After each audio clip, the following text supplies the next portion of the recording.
અંકલેશ્વરના જૂના દીવા ગામે મોબાઈલ અને લૂંટનો ભેદ ઉકેલવામાં પોલીસને સફળતા મળી। પોલીસે બાતમીના આધારે લૂંટના 3 આરોપીઓને દબોચી લીધા। 27 ડિસેમ્બરના રોજ આરોપીઓએ ભોગ બનનારનો રસ્તો પૂછવાના બહાને અપહરણ કર્યું। બાદમાં મોબાઈલ અને રોકડ લઈને ફરાર થઈ ગયા હતા। પોલીસે સીસીટીવી ફૂટેજ અને હ્યુમન ઇન્ટેલિજન્સની મદદથી ગુનાનો ભેદ ઉકેલી કાઢ્યો।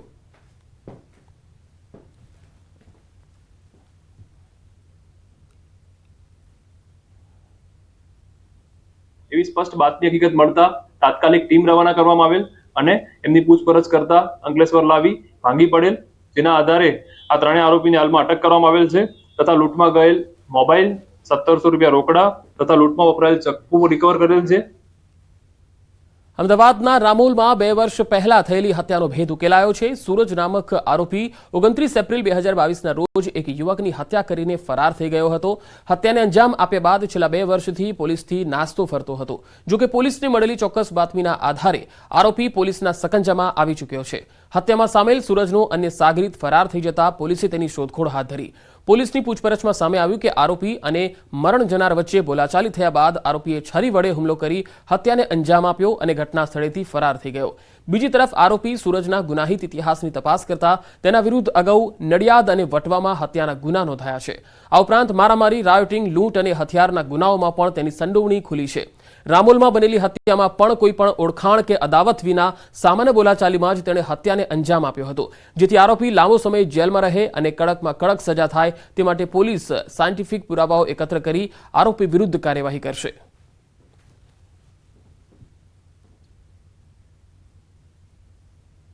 જે ગુનો હતો એ પહેલેથી જ મણ ઉકેલાયેલો હતો અને એમાં પહેલેથી ખબર જ નહોતી કે આરોપી કોણ છે।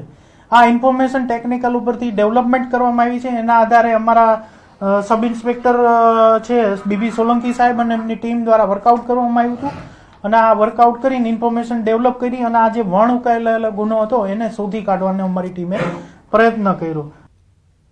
સુરત શહેરના વેસુ ગામના માજી સરપંચની ક્રાઇમ બ્રાન્ચે ધરપકડ કરી છે। વેસુના માજી સરપંચ નવીન પટેલે જમીન દલાલ સાથે મળીને મૃત્યુ પામેલ વૃદ્ધાનું બોગસ વિલ બનાવી જમીન વેચી દીધી હતી।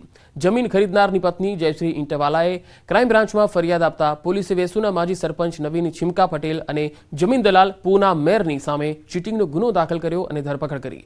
અગાઉ નવીન સામે ઉમરા પોલીસમાં હત્યાની કોશિશ, સરકારી કર્મી પર હુમલો, અઠવા પોલીસમાં જમીનની ઠગાઈ અને ડુમસમાં જુગારના કેસમાં પકડાયો હતો।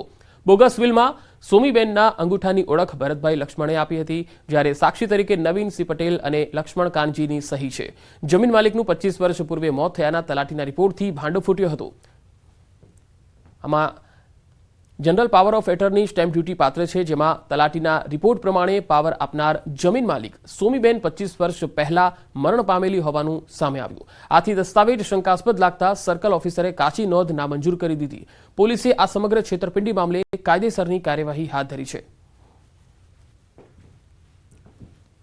સુરત શહેરમાં વસતા જયશ્રીબેન ઈટવાળા એ સુરત ડીસીબીની અંદર એક ફરિયાદ આપે છે અને એની ફરિયાદ લઈ અને આરોપી પૂનાભાઈ મેર તથા નવીનભાઈ પટેલ જે વેસુ ગામના જે તે વખતના સરપંચ હતા તથા તપાસમાં નીકળે એ અન્ય વિરુદ્ધમાં આઈપીસીની કલમ 406, 420, 465, 467, 468, 120B વગેરે મુજબનો ગુનો દાખલ કરવામાં આવે છે।